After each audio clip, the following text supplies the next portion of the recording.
بہت آسان ہے، تم تو 12 تاریخ کو جشن منا لو گے، بہت آسان ہے، تم تو 12 تاریخ کو جلوس نکال لو گے، بہت آسان ہے، تم تو 12 تاریخ کو خوشیاں منا لو گے، لیکن 12 تاریخ کو فاطمہ رضی اللہ تعالیٰ عنہ کے آنکھ سے نکلنے والے آنسو تمہیں کبھی معاف نہیں کریں گے۔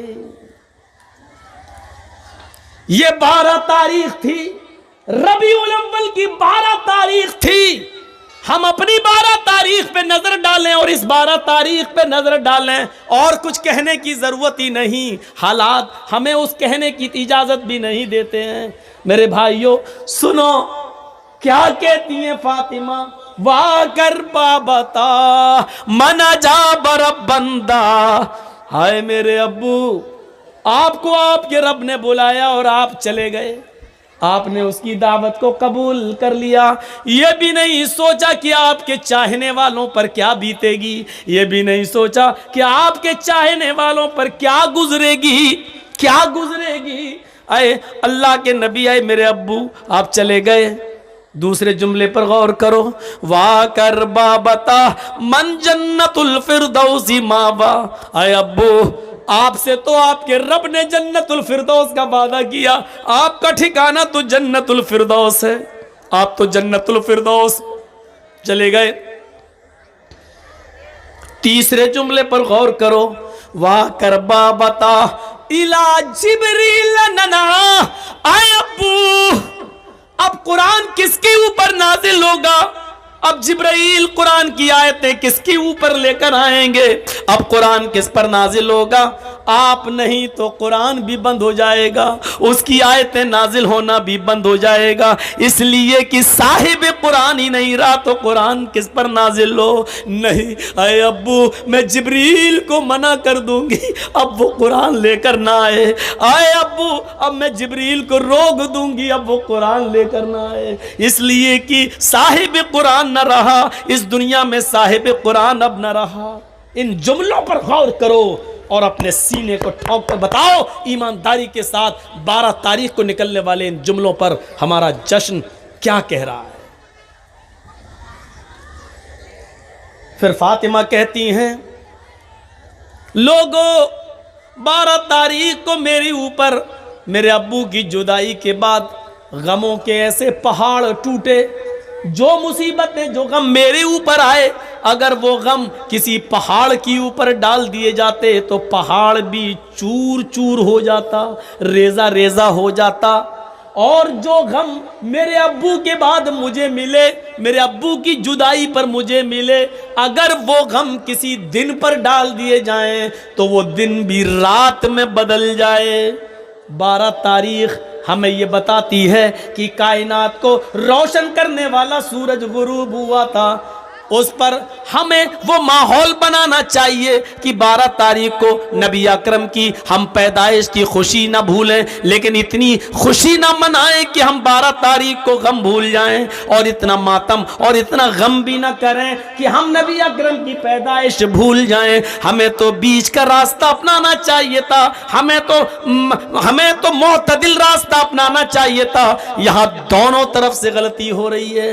میرے پیارے ساتھیوں، قرآن سنتے جاؤ، حدیث سنتے جاؤ اور اپنے ایمان کا جائزہ لیتے جاؤ۔ ہاں اب سنیے میرے بھائیو، اللہ کے نبی صلی اللہ علیہ وسلم کو دفن کر دیا گیا، سب سے پہلے ابو بکر صدیق نے نماز جنازہ پڑھی، اس کے بعد عمر فاروق نے، عثمان غنی نے، حضرت علی نے، پھر صحابہ نے، لوگ آتے گئے نماز پڑھتے گئے، پھر بعد میں بچوں نے، اور سب سے لاسٹ میں عورتوں نے، عورتوں کے بعد سب سے لاسٹ میں بچوں نے۔ میرے بھائیوں، لیکن آپ کی جنازے کی نماز کسی نے پڑھائی نہیں ہے، لوگ اس حجرے میں آتے تھے، پڑھ کے نکل جاتے تھے، پورا دن اسی میں گزر گیا، پوری رات اسی میں گزر گئی۔ کچھ لوگ ایسے تھے جو دور سے آئے، اللہ کے نبی صلی اللہ علیہ وسلم کی بیوی سے کہنے لگے، امی عائشہ، ہم رات میں پہنچے، دور کے رہنے والے ہیں، ہمیں نبی اکرم کا چہرہ دکھا دو۔ تو انہوں نے سر کھول دیا اور کہا دیکھ لو۔ کہنے لگے وہ صحابی، آیا امی عائشہ، ہمیں اندھیرے میں نبی کا چہرہ صحیح سے دکھائی نہیں دے رہا ہے تو چراغ جلا دو، کچھ روشنی کر دو۔ تو حضرت عائشہ کہنے لگی اے محمد کے ساتھیو، میرے گھر کی اتنی انسلٹ کیوں کر رہے ہو؟ میرے گھر کو اتنا ذلیل کیوں کر رہے ہو؟ مجھے اتنا رسوا کیوں کر رہے ہو؟ اس صحابی نے کہا امی عائشہ ہم آپ کو انسلٹ کیسے کر سکتے ہیں؟ ہم تو اپنے نبی کا چہرہ دیکھنا چاہتے ہیں۔ تو امی عائشہ نے کہا لوگو میرے گھر میں اتنا تیل بھی نہیں ہے کہ میں چراغ جلا کر تمہیں محمد رسول اللہ کا چہرہ دکھا سکوں۔ یہ اس گھر کا حال ہے۔ افسانے تم نے بہت سنے ہوں گے، آؤ محمد رسول اللہ کی زندگی کے بارے میں ذرا ہم سے بھی سن لو اور اپنے دل سے فیصلہ کرو، اور کل چائے کی ہوٹلوں میں بیٹھ کے بتانا کہ مولوی جرجیس نبی کو مانتا ہے یا نہیں مانتا۔ کہہ دینا بہت آسان ہے، پھلا نہیں مانتا، پھلا نہیں مانتا، پھلا نہیں مانتا۔ ارے ہم تو اللہ کے نبی سے ہٹ کر کوئی بات کر ہی نہیں رہے ہیں۔ تعجب تو یہ ہے کہ تم ہندوستان کی بات کرو تو پکے مسلمان، تم اجمیر کی بدایوں کی کچھوچا کی بات کرو تو پکے مسلمان، ہم مکے کی بات کریں اور مدینے کی بات کریں تو ہم نبی کو مانتے ہی نہیں۔ افسوس یہ ہے کہ تم ملا مولویوں کی لکھی ہوئی کتابوں کی بات کرو تو پکے مسلمان، اور ہم یہ کہیں کہ یہ نبی کا فرمان ہے، یہ فاطمہ کہہ رہی ہیں یہ اللہ کے رسول کا فرمان ہے، ہم یہ کہیں تو ہم مسلمان نہیں۔ جو لوگ یہ کہتے ہیں یاد رکھنا مولوی جرجیس کا ہاتھ ہوگا، کل قیامت کے دن تمہارا گریبان ہوگا، ہم تمہیں کھینچ کر رب کی عدالت میں لے کے آئیں گے اور یہ کہیں گے اے اللہ یہی وہ لوگ ہیں جو دنیا میں چائے کی ہوٹلوں میں بیٹھ کے کہا کرتے تھے کہ یہ نبی کو نہیں مانتے ہیں، یہ نبی کی شان میں گستاخی کرتے ہیں، اے اللہ مجھے ان سے انصاف چاہیے، اے اللہ مجھے ان سے انصاف چاہیے۔ میرا ہاتھ ہوگا تمہارے گریبان ہوں گے، یہ سوچ سمجھ کر کسی پر الزام لگانا۔ آؤ میرے بھائیو آگے چلو، چلو آگے۔ حضرت محمد رسول اللہ کی جنازے کی نماز پڑھ لی جاتی ہے، دفن کر دیا جاتا ہے، اور دفنانے کے بعد پہلی اذان کا وقت ہوتا ہے۔ حضرت بلال کو آواز دی جا رہی ہے آئین البلال، بلال کہاں ہے؟ بلال خاموش کھڑے ہیں۔ لوگوں نے کہا بلال کیا ہوا؟ اذان دو، وقت ہو گیا ہے۔ حضرت بلال نے منع کر دیا، لوگوں حضرت بلال نے منع کر دیا، لوگوں محمد رسول اللہ کے رخصت ہو جانے کے بعد اب ہم سے اذان کے لیے مت کہو۔ اللہ کے رسول جب سامنے کھڑے ہو جاتے تھے تو اشہد ان محمد رسول اللہ کہتے ہوئے میں ان کے چہرے کا دیدار کرتا تھا۔ اب نبی ہمارے سامنے کھڑے نہیں ہوں گے تو میں کس کا چہرہ دیکھوں گا؟ حضرت بلال اس حد تک نبی اکرم کی جدائی میں اس حد تک چلے گئے کہ وہ جہاں گلی جس گلی میں جاتے یہی کہتے ہیں اللہ کے رسول مجھ سے کیا غلطی ہو گئی، مجھے چھوڑ کے کیوں چلے گئے؟ اے میرے نبی میں نے کیا خطا کی، مجھے چھوڑ کے آپ چلے گئے؟ یہ ان کی زبان سے جملے نکلنے لگے۔ لوگوں نے ان کو مدینے سے باہر بھیج دیا، یہاں رہیں گے مسجد نبی کے بغل میں روضہ رسول کو، نبی اکرم کی قبر کو دیکھیں گے تو یہ نبی کو بہت یاد کریں گے۔ چلو ان کو کچھ مہینوں کے لیے باہر بھیج دیں۔ 6 مہینے تک وہ ملک شام میں رہے، اور 6 مہینے کے بعد انہوں نے نبی اکرم کو خواب میں دیکھا۔ 6 مہینے کے بعد خواب میں دیکھا تو کہا، اللہ کے نبی خواب میں ان سے کہہ رہے ہیں اے بلال تو میرا مدینہ چھوڑ کے کہاں چلا گیا؟ اے بلال تو میری قربت چھوڑ کے کہاں چلا گیا؟ اے بلال تو میری نزدیکی چھوڑ کے کہاں چلا گیا؟ اے بلال تو مدینے میں واپس آ جا۔ فجر کی نماز پڑھتے ہی گھوڑا دوڑا دیا اور چلنے لگے۔ لوگوں نے کہا بلال کہاں جا رہے ہو؟ کہنے لگے مجھے میرے آقا نے بلایا ہے، مجھے میرے نبی نے بلایا ہے، اب شام چھوڑ کر میں مدینے کی طرف جا رہا ہوں۔ 6 مہینے کے بعد مدینے آئے، مدینے میں پہنچ کر فوراً لوگوں سے پوچھا کہ مجھے محمد رسول اللہ کی بیٹی فاطمہ سے ملواؤ۔ فاطمہ رضی اللہ تعالیٰ عنہا کی شکل محمد رسول اللہ سے اپنے ابو سے بہت ملتی جلتی تھی، بہت حد تک ایک تھی۔ لوگوں مجھے فاطمہ کا چہرہ دیکھ لینے دو کہ ان کو دیکھ کر میں محمد رسول اللہ کو یاد کر لوں گا۔ لوگوں نے کہا بلال تم مدینے سے باہر تھے، ٹیلی گرام کا اور موبائل کا زمانہ نہیں تھا۔ اے بلال تمہارے آنے سے چند دن پہلے محمد رسول اللہ کی بیٹی حضرت فاطمہ بھی اس دنیا سے چل بسی، وہ بھی اللہ کو پیاری ہو گئی، وہ بھی اب اس دنیا میں نہیں رہی۔ نظریں آسمان پہ ڈالی، اے اللہ نبی کا غم ابھی بھولا نہیں تھا، کیا ایک اور غم میرے اوپر آ گیا، فاطمہ بھی اس دنیا میں نہ رہی۔ زبان سے نکلا انا للہ و انا الیہ راجعون۔ کسی طرح خاموش ہوئے، باتیں ہوئیں، اور تھوڑی دیر کے بعد اذان کا وقت ہو گیا۔ لوگوں نے کہا بلال مہینے گزر گئے تمہاری اذان نہیں سنی، بلال آج اذان دے دو۔ کہنے لگے نبی اکرم کے رخصت ہونے کے بعد اب اذان کے کلمات مجھ سے نہ دلواؤ۔ ادھر نبی کے نواسے حسن آ گئے، ادھر حسین آ گئے۔ دونوں کہنے لگے اے بلال جانتے ہو ہم کون ہیں؟ ان دونوں کو اپنے دونوں ہاتھ سے دبایا، تم دونوں نبی اکرم کے نواسے ہو۔ میرے نانا نے کیا کہا تھا، جس نے میرے نواسوں کا دل توڑا اس نے محمد الرسول اللہ کا دل توڑا۔